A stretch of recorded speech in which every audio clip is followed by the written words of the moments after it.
बनवाएंगे मंदिर मस्जिद जो चाहते हैं बना रहे ईश्वर। वो बनवाएंगे मंदिर मस्जिद जो चाहते हैं बना रहे ईश्वर, और जो चाहते हैं बचा रहे ईश्वर वो बचाएंगे गौरैया का घर, तितलियों के पंख और स्त्रियों की हंसी।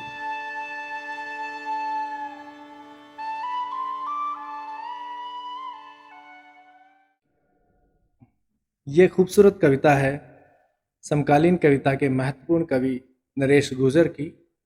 तो आइए कहत फ़कीर में सुनते हैं उनकी कुछ और कविताएं उन्हीं की ज़ुबानी।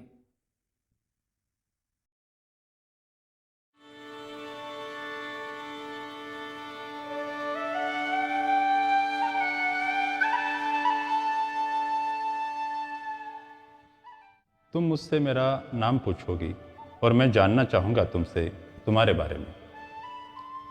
तुम साझा करोगी मुझसे अपने अतीत की कोई पीड़ा और मैं बखान करूँगा तुमसे अपना रुतबा। हम उलझे रहेंगे एक दूसरे को परिभाषित करने में और प्रेम गुजर जाएगा हम दोनों के करीब से मुस्कुराते हुए।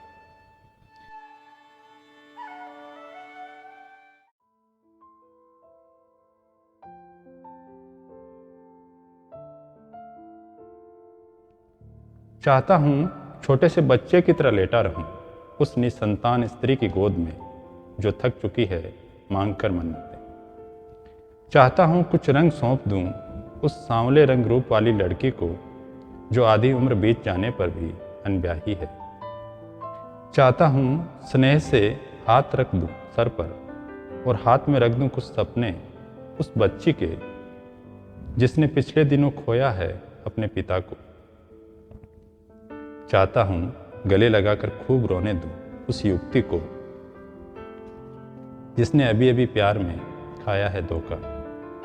लेकिन जब चाह कर भी नहीं कर पाता हूँ ऐसा तो सोचता हूँ आदमी को या तो सामाजिक होना चाहिए या संवेदनशील।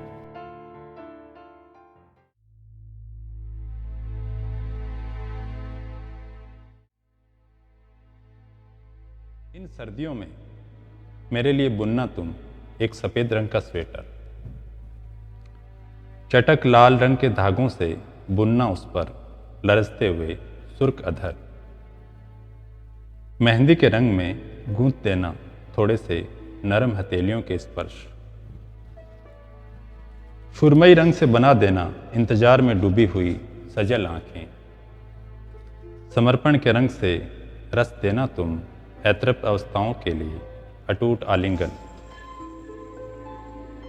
और अंतिम बंद में बुनना तुम प्रीत के रंग में रंगी हुई सतरंगी सी आत्मा। मैं बुनूंगा तुम्हारे लिए एक मासूम रंग की कविता।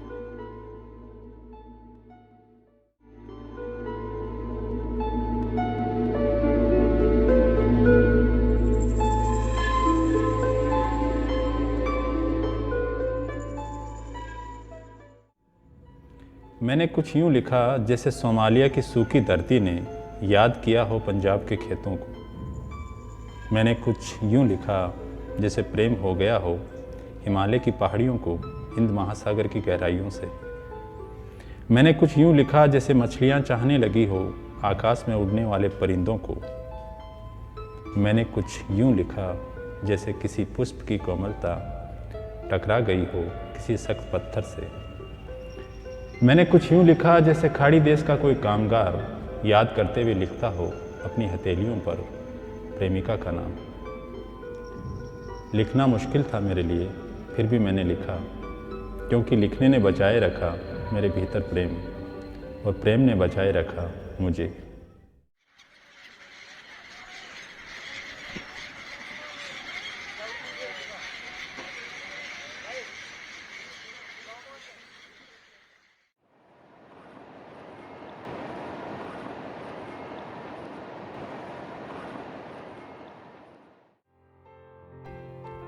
मुझे जाना था दिसावर उसे छोड़कर, वो बस रात भर रोती रही बिना कुछ कहे। अगली सुबह सुना मैंने नदी का जलस्तर अचानक बढ़ गया है और डूब गया है एकमात्र पुल भी। ये उसकी और नदी की मिली भगत थी। दोनों जानती थी मुझे तैरना नहीं आता।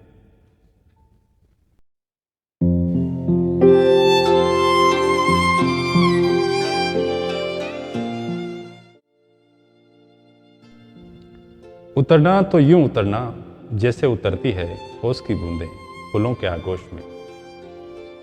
मिलना तो यूं मिलना जैसे मिलती है बारिश नदी के पाट से। छूना तो यूं छूना जैसे छूती है सुबह की गीली धूप पैर के नंगे तलवों को। बदलना तो यूं बदलना जैसे बदलती है अलसाई बेरंग दोह पर सांझ की सुनहरी आभा में। आना तो यूं आना जैसे आती है नींद आने के ठीक पहले देह पर दो बाहें। जाना तो यूं जाना जैसे जाती है विदा होकर बेटियां आंगन से।